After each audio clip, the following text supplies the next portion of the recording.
how has mentorship changed throughout the years since we'll just start through Plum. Your first couple of years as being a CEO, did you have a mentor or an executive coach, and when did you make that decision? I love these questions because we've never covered these on all the other podcasts that I've done.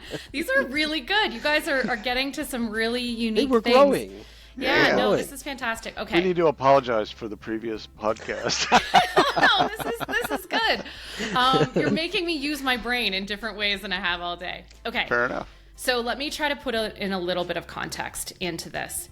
The first real job that I had after university and teaching English in China for a year, I ended up being hired as employee number 1, director of operations for a brand new social enterprise. So there was an established children's charity, but they wanted to build a business to help support the overhead of the company. And I was brought in, my boss came in and handled the sales and finance part-time, but I was there building the actual company, which was a sweatshop-free, locally made custom apparel company. Oprah Winfrey wore my t-shirt from this company, so that I designed. So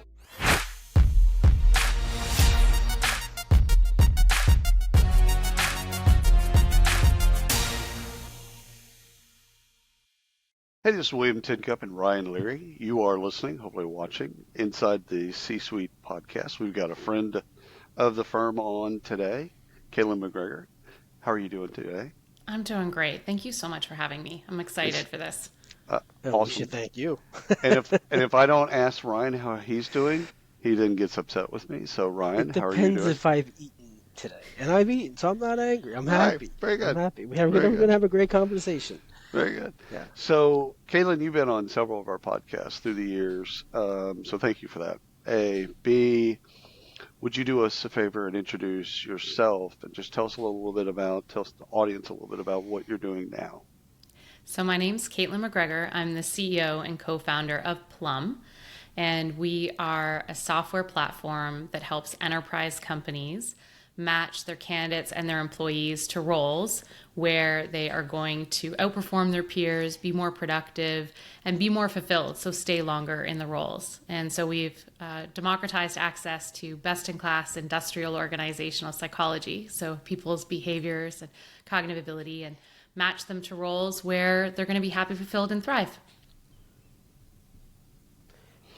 So you're a co-founder, correct?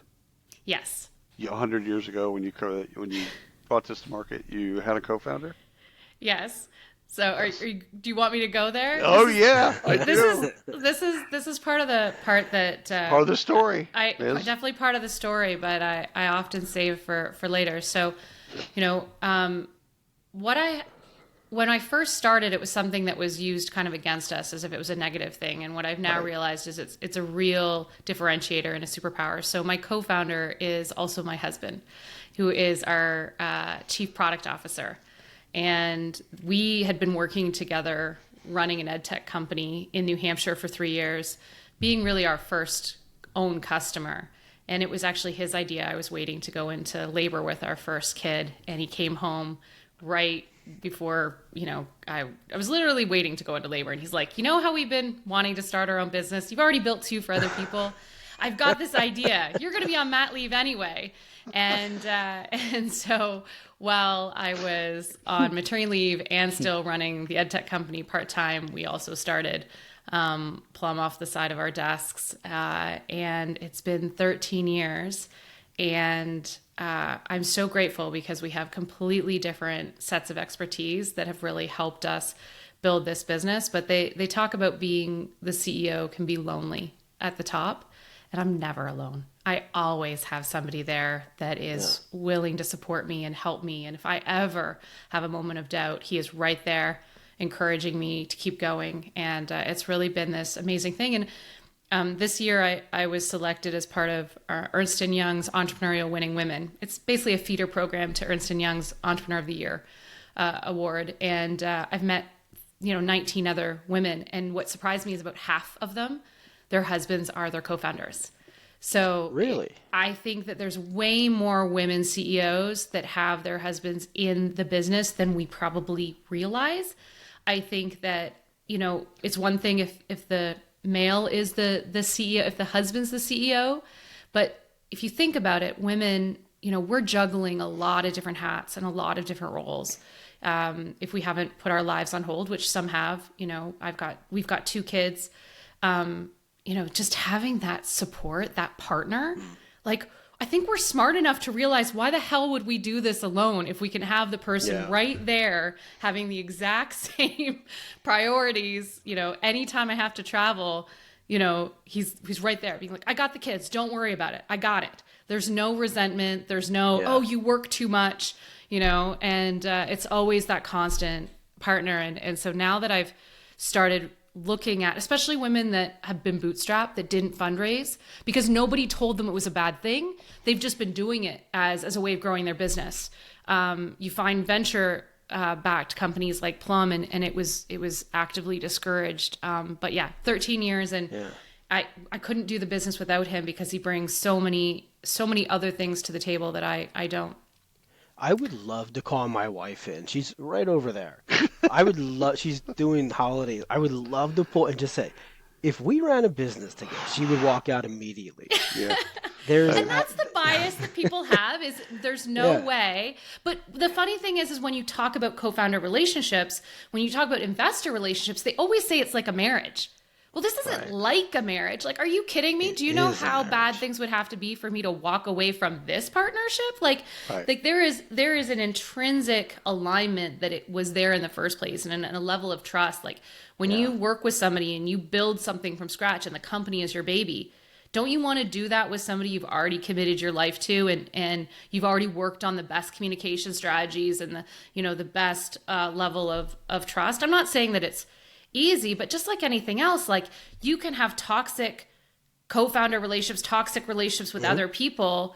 You better have it, like, just in life, you better figure out how to have a good communication strategy and a good set of trust with your spouse anyway. And then we just get to, keep maturing it and bring it to the next level. And we had executive coaches along the way that helped us develop that maturity. And, we have an incredible, amazing executive team that would not put up with any dysfunction. So they also have held us accountable over the last 13 years that, if we want them to stay, then we've got to really show up, not as husband and wife, but show up as executives that have earned our place in the company. But yeah, it has been a secret weapon and a real advantage. And I wish it was seen in the larger public as really an advantage. Whereas unfortunately, at least in the VC world, we had to kind of bury the lead there, and it comes up later.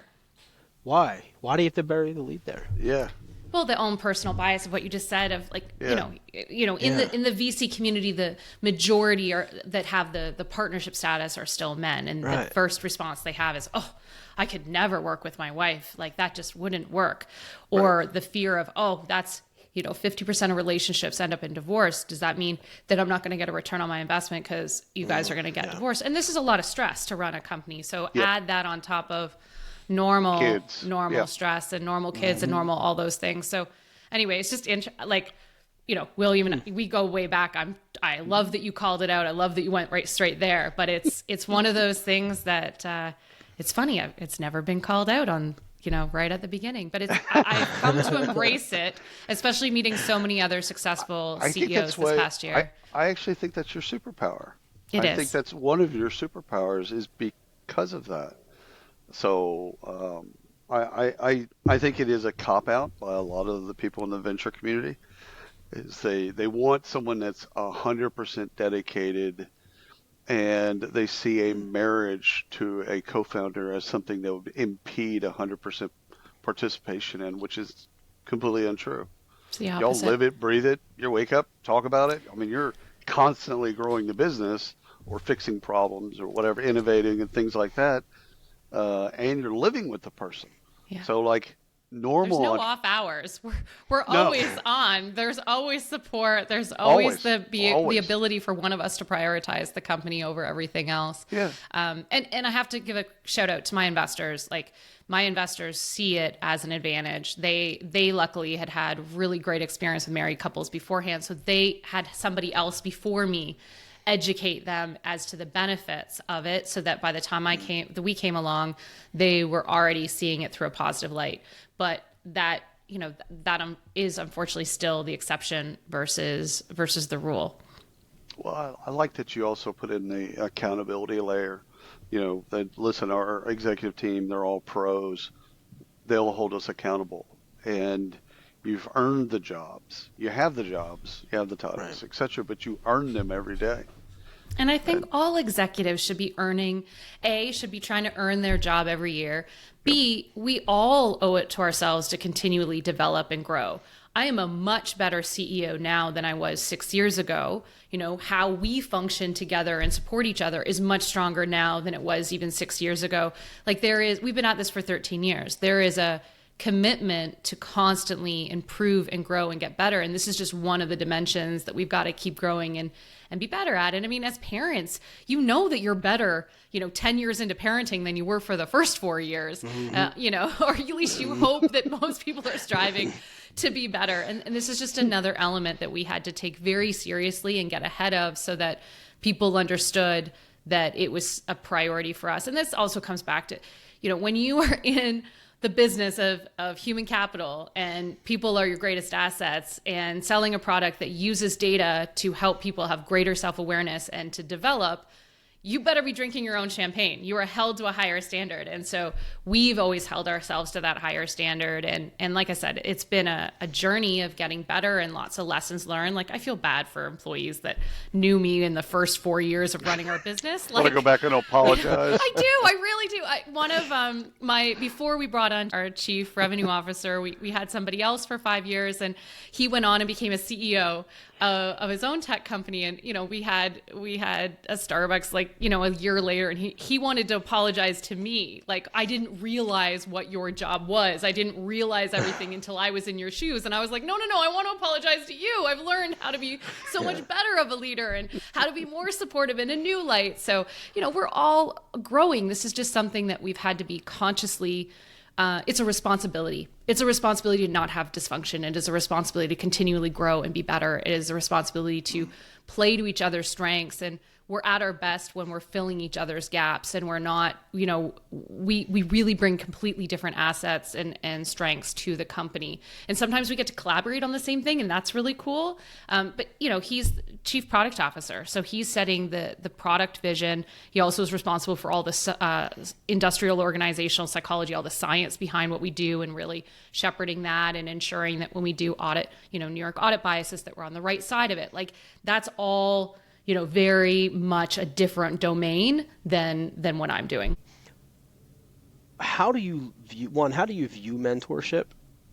And two, how has mentorship changed? Your first couple of years of being a CEO, did you have a mentor or an executive coach? And when did you make that decision to get that? I love these questions because we've never covered these on all the other podcasts that I've done. These are really good. You guys are getting to some really unique We're things. growing. Yeah, no, this is fantastic. Okay. We need to apologize for the previous podcast.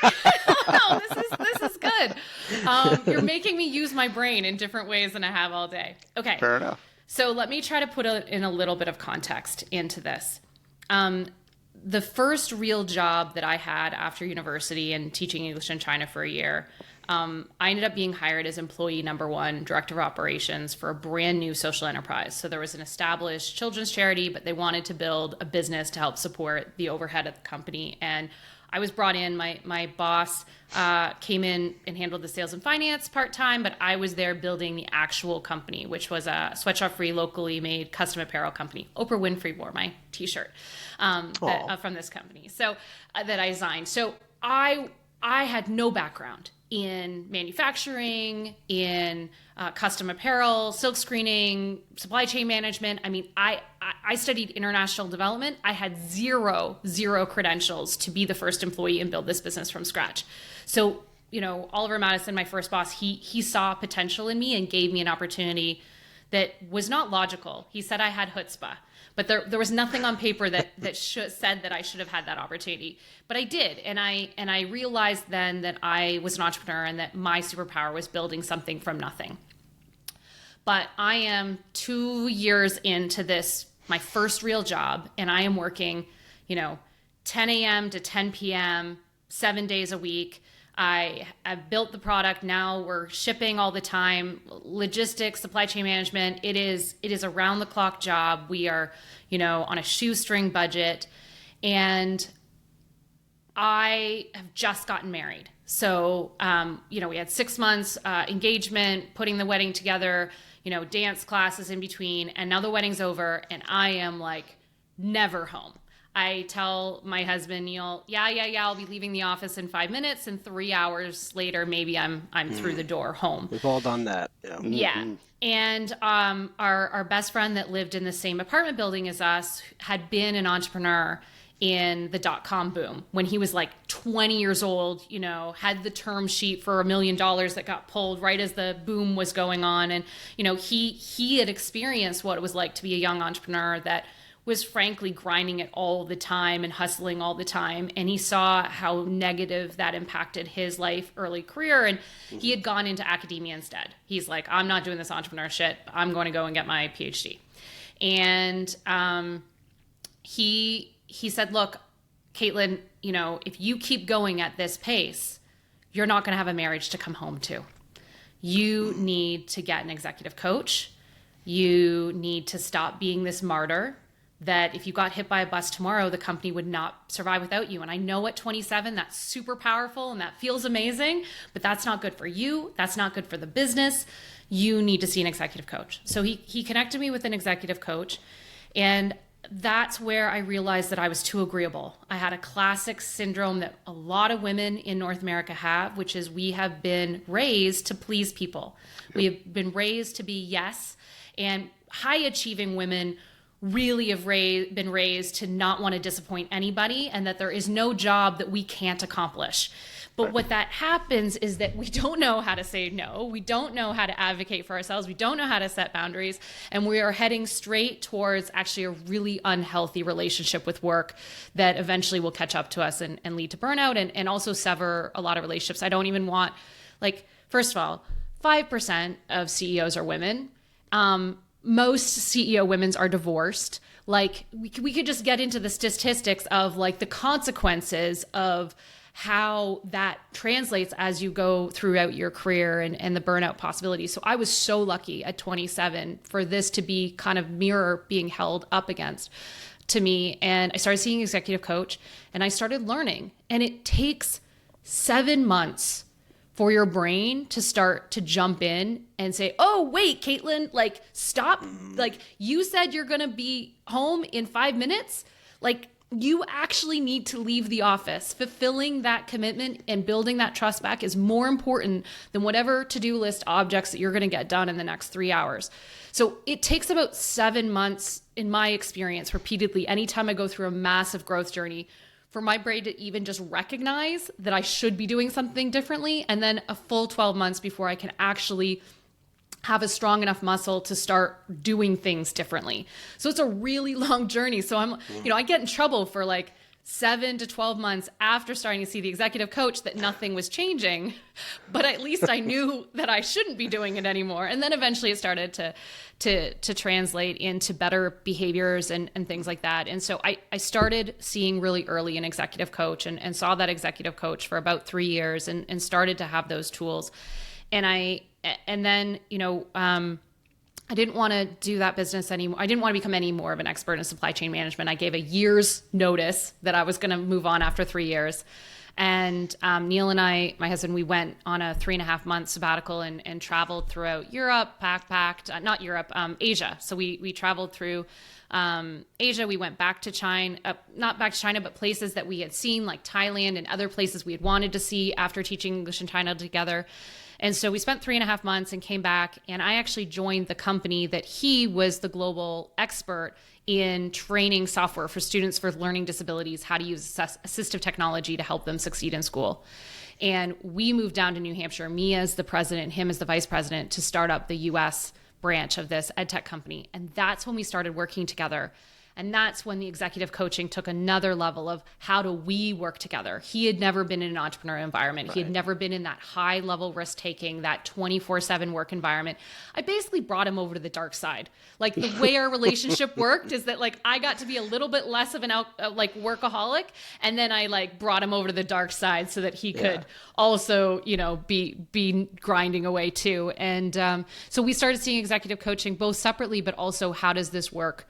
How does this work together? And I find that after 3 or 4 years, I kind of need to switch it up with somebody else. It's like that executive coach has a set of tools in their toolkit, and it's like I've learned them, and then I need to move on to the next person. And so to this day, a different person again, but I always have an executive coach that I'm talking to at least every other week, because it's keeping me accountable to continually growing and developing and being conscious about what are those milestones and things that I'm working on getting better at. It's funny that you mentioned the way that he positioned, you know, at 27, the company's got to work because you're there. And I was really young when I had this experience at Walmart where my store manager, we were walking the floor, and he goes, you know, I want to work about 30 hours and play a lot of golf. And, you know, he's just going through this bit, right? And I'm looking at him, I'm probably working 160 hours a week, like insane hours. And I couldn't connect with him. And he could tell. So he stopped me down. He goes, William, the business has to run without you, not because of you. He goes, anybody can make a business work because of themselves. It's, well, I say anyone. Some people can make it work, but you've got to be able to make the business work without you there, without you pushing the buttons and moving the levers and doing all that stuff. That's why you hire well. That's why you train. So, like, I was probably 15, 16 years old when I heard that, but I wasn't ready. I didn't, like, my brain wasn't ready for it. It was still, that's cute. I got to work 180 hours. Let's go back if you don't mind. Let's go back to high school or even university. What was the dream? Like, what did you want to do? So if we go back to high school, there's kind of two things that stand out. One is that my best friend Sarah and I, we wanted to open like psychology, counseling practices. You know, it's kind of like one of those Hallmark movies where you've got almost like the offices next door to each other with the plaques on the wall.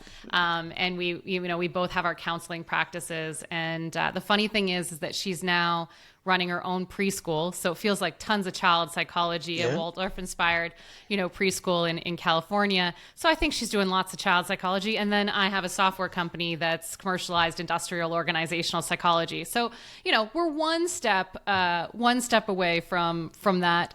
The other thing though, that was funny is, I didn't know it at the time, but when I was in high school, and William, you and I were talking about this a little bit a year ago, I was a scout leader.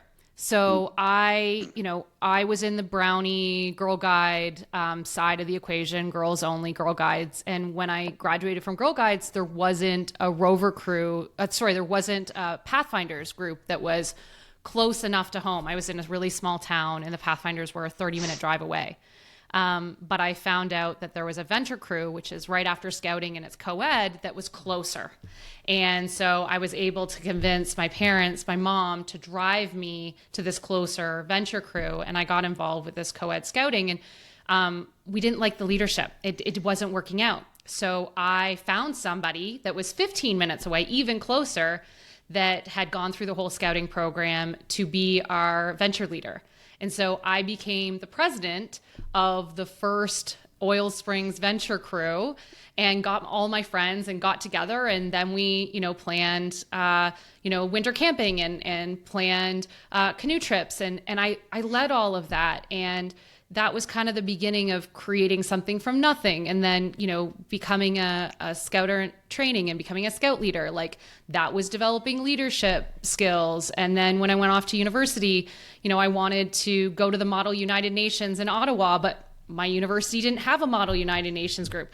So I organized 50 kids that had never been together before. We raised, tons of thousands of dollars selling Krispy Kreme donuts, which were brand new to Canada at the time, as a fundraiser to pay for us to go to a United Nations, Model United Nations competition in Ottawa. And so there are these signs throughout high school and university of any time I wanted to do something and it didn't exist, I just created it from nothing. But no one had ever said, Caitlin, maybe you should be an entrepreneur. I studied international development. I wanted to go out and change the world. That was the dream, is I wanted to have a positive impact on the world and help the world be better. And that's, I thought I would live overseas for a decade and start my family, doing development work overseas. And in university, I lived in Ghana in West Africa, and all of my classmates at the University of Ghana were smarter than me, had better ideas of what to do. And I'm like, I need to go back to Canada and make an impact from home. And that's kind of, then I just by luck got, trying to work for a charity and had the opportunity to build a social enterprise from scratch. And I think back on my life that nobody pointed out to me. I didn't have the self-awareness to know I was an entrepreneur. How long would it have took if Oliver had not seen that potential in me? And that's ultimately one of the things that's driving. There's about 3 reasons driving why I created Plum, and keep working on it. But that's one of them, is that we shouldn't leave it up to somebody discovering us or seeing our potential, because that's limited to people that have that network and that have those people in those positions of power and privilege. And every single person has potential. And why the heck, going into 2025, don't we have a better way of matching people to the roles where they're going to be their absolute best self and deliver the best results for themselves and for the world? And so I'm just really lucky I had one of those lucky opportunities, but I'm trying to make sure that it's not up to luck for others to be discovered. Yeah, so there's a theme that's starting to build here, at least for me, the difficulty and the experiences that you've had as a woman entrepreneur or budding entrepreneur at the time through now, right? Even now, maybe let's talk about that as you're coming up in your career. What are some of those memorable moments that you've had that just always stick with you? I think the fundraising journey is really where I know that my path is different than most. And there's a couple of contributing factors.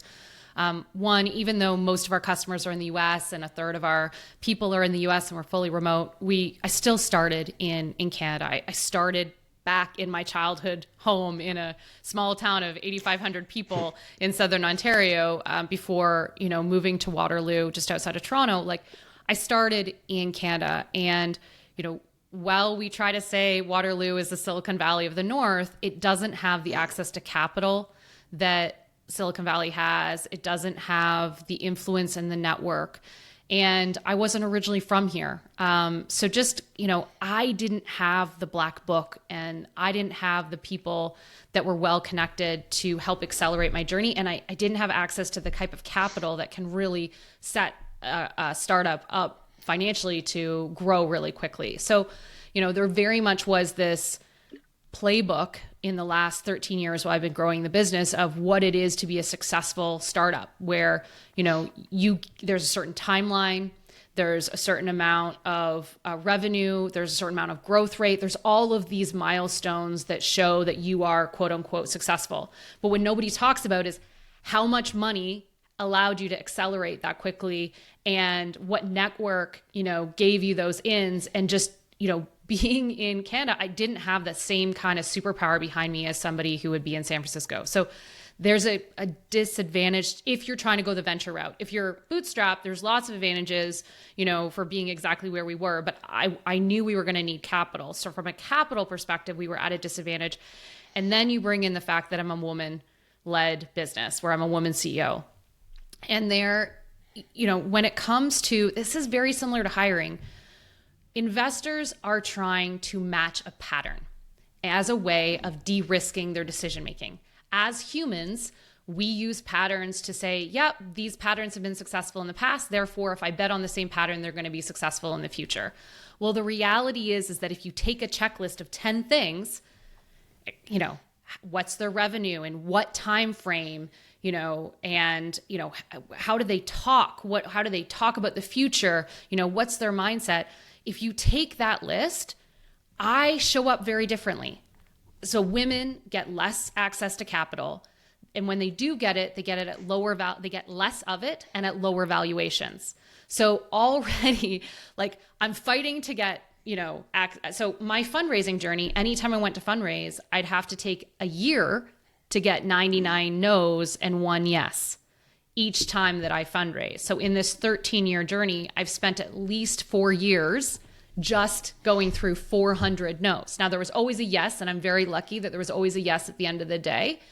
But that's time away from growing the business. When I'm raising half the amount of money as my male, peer that's running a different business, they can go longer. They can invest more. They can hire more expensive talent that's more experienced. So there's just constantly kind of this death by a thousand cuts. But the thing that I don't think people talk about enough is the pattern matching with how we show up in terms of how we talk. So TechCrunch did this really great analysis now, probably like 6, 7, 8 years ago, where they reviewed all of the demo day pitches. And what they found is that a woman that gave the demo day pitch, the judges were always asking, prove it to me questions.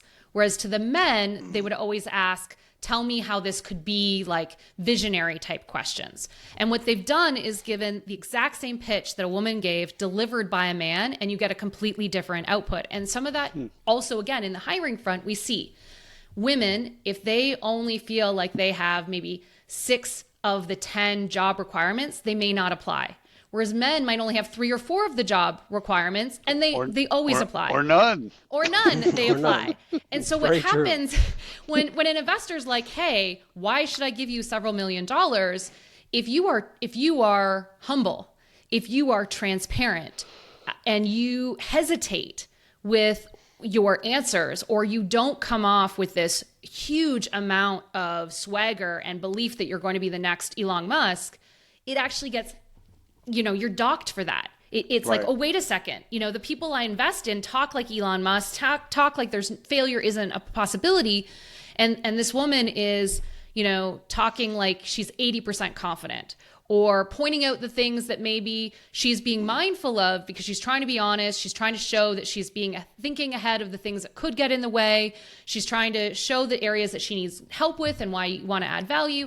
And so what happens is that we just talk differently and we show up differently. And because the majority isn't us, that pattern matching ends up hurting us, which then goes against the fundraising and the amounts and the valuation. And it's death by a thousand cuts, and it's frustrating, though it does make, when you're successful, like we've raised 15 million to date, it does make the wins sweeter, and success is possible. But the pattern matching, just like in the HR industry, really is so detrimental to actually promoting the right type of success. It's a nice way of saying bias. Yeah. Are female investors harder on you? Or Female investors have been fantastic. Honestly, because they get the bit. Yeah, I've been talking to investment bankers more recently, which is just that next level up. Right. And I realized that there's like no women in investment banking, like just none. No. And I hadn't realized that in the last 13 years, just how much that's a stark difference to the VC community. There are at least a third of the women that I have had the pleasure to deal with over the last decade. And it's growing. Now, a lot of those women are still, unfortunately, in more junior roles. They're not at the partner level, but they're working their way up, and we're getting every year more and more women partners. And it's making a difference, but there's a stark difference. If you have a third of women in the room and in the conversations, it's changing the tone, versus investment bankers where there's 0 women. Oh my, like, honestly, I've never used the word mansplaining in any of my own real context. Like, we all laugh about it. We think it's funny, but I've never had to use it. Oh my goodness. Talking to investment bankers. Yeah. Let me tell you a little bit about what an assessment is. Let me tell you what assessments are. Great. Quick question off topic. Are Canadian entrepreneurs different than American entrepreneurs? Yes, we are. We're working on it. No. Are you insinuating that they're too nice? They're too humble. That's they're where too I was nice. going. That's exactly what I was going They're too cautious, and some of it is because we can't. they're like, oh, well, this happens in Silicon Valley all the time. And it's like, yeah, I can't reproduce that exact scenario. Like, I don't have the same resources. That's great that you can pull it off there, but like, that's a little bit of magical thinking in Canada. So there's some times in that we can't take the same amount of risks because there just isn't the gobs of capital to support crazy ideas. You've got to have a bigger dose of, reality check. We punch well above our weight and well deserve the awards that we get in our industry.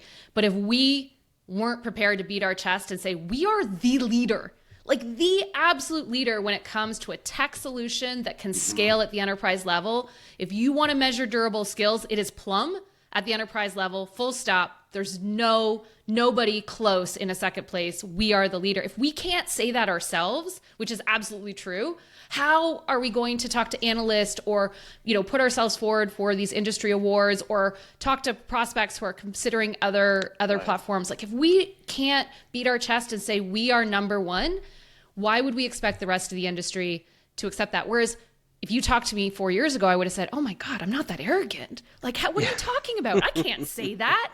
He said we were the best company, best product that he had ever seen in any demo that he had ever had. And, we were looking at our sales numbers. We were looking at our growth numbers. We were looking at all the things that get held against us. But to be like, we're the best product you've ever seen. All right, let's own that. We've got other areas we need to grow, but let's own that and feel proud about that and talk about that. And so, yes, we are different. And I had to learn from an American on how to grow that swagger. And I'm very grateful for that lesson. Yeah, two questions here, Caitlin. One is, do you constantly, and not necessarily with Plum, but so just say, does a Canadian entrepreneur or a Canadian startup, do they fight the battle more to get a US-based client?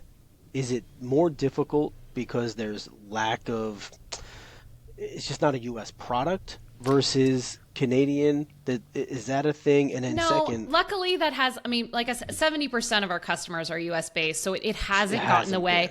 It's just more, sometimes network, especially in the early days. Sometimes your network can get you into the door, and so, I was starting with a black book that had like nobody in it, and it's taken me longer to build that network. I'm so grateful that we have so many strong relationships like you guys in the industry that'll say kind things about us. But, 4 years ago, I wasn't really known versus now I think Plum and being on lots of different events and podcasts and things like that, I think we're well known now, so people will make those referrals, and those referrals make a huge difference.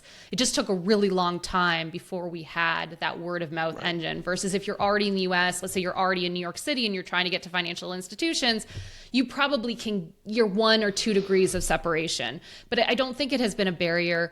I especially think, again, back into HR, security and compliance and accessibility are so important to us, especially since we came out of a educational software company to help students with learning disabilities. Like, we've been very, very mindful of the compliance and the accessibility. Canada has one of the highest accessibility criteria from a compliance standpoint. Cool. So there has been some advantages that have been really helpful. We also have some incredible academic institutions that we've been able to partner with throughout the years to kind of make our science more robust.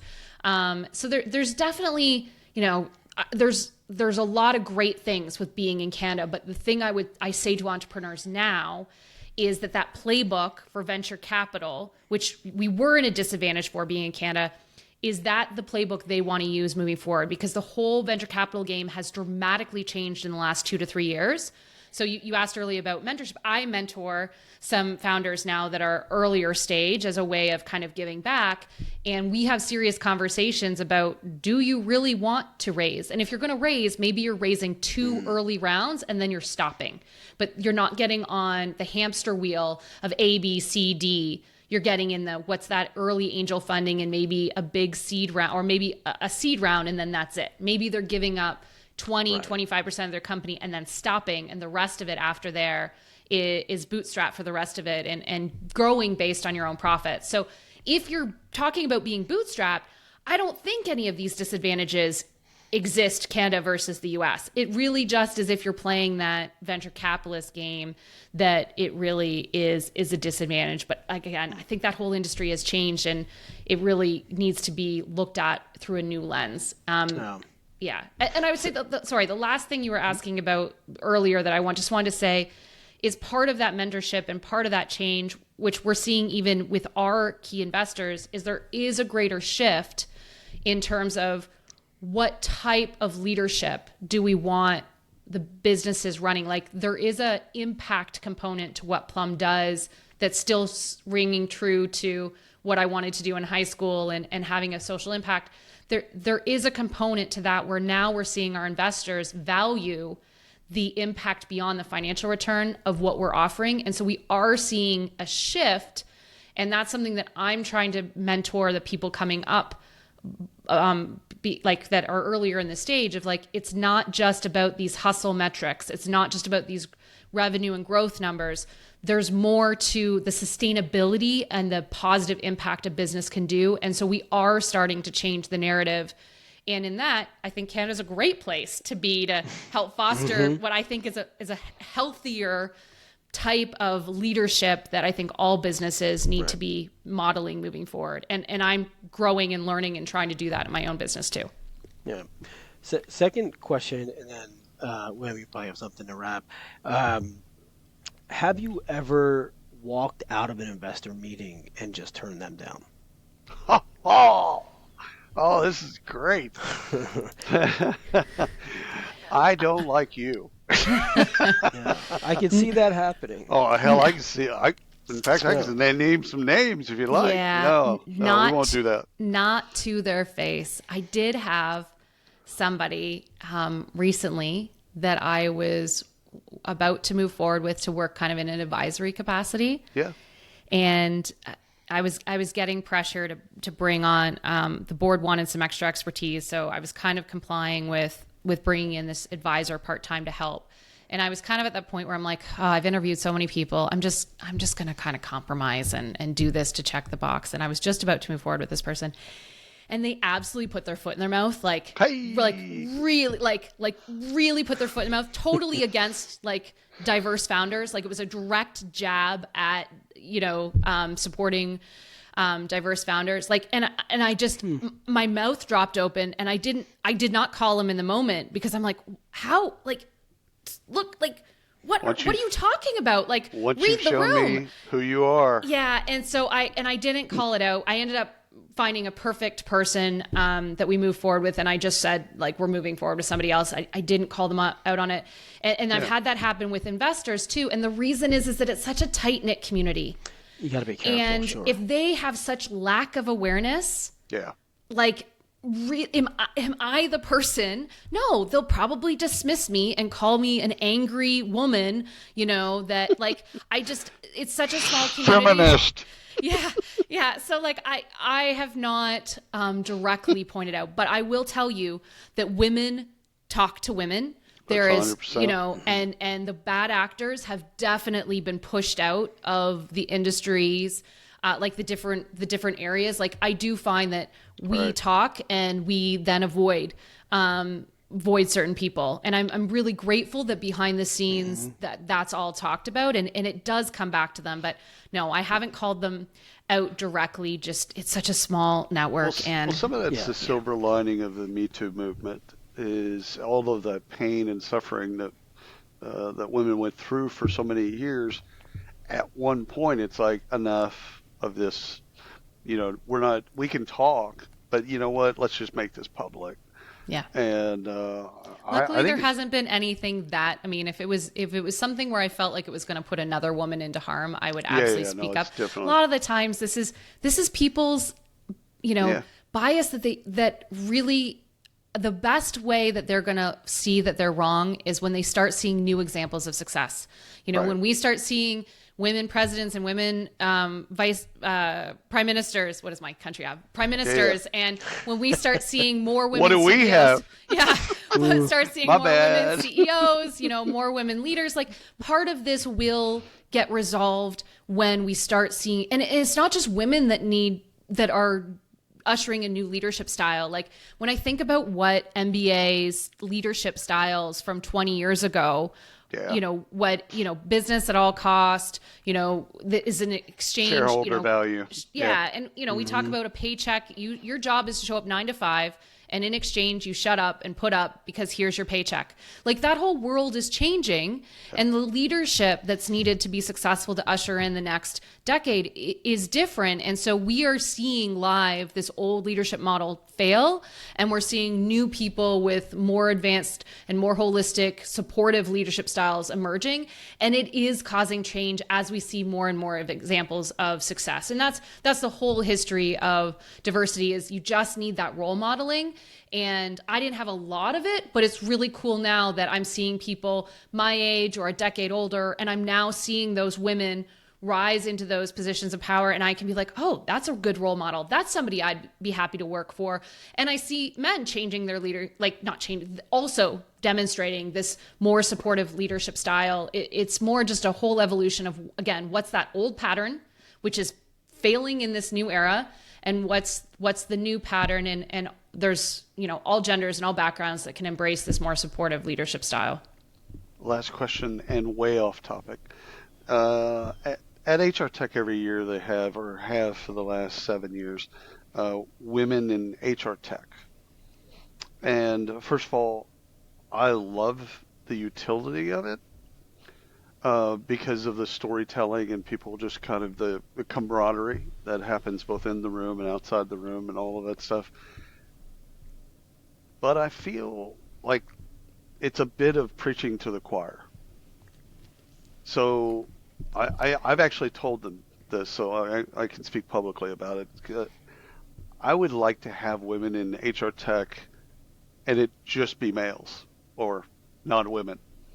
So maybe 2 different ones, but the idea is like men don't show up to that particular content, and they're the ones, generally speaking, they're the ones that actually need to hear that shit. It isn't some of the women, they already get the bit. So do you got a hard take on either of that?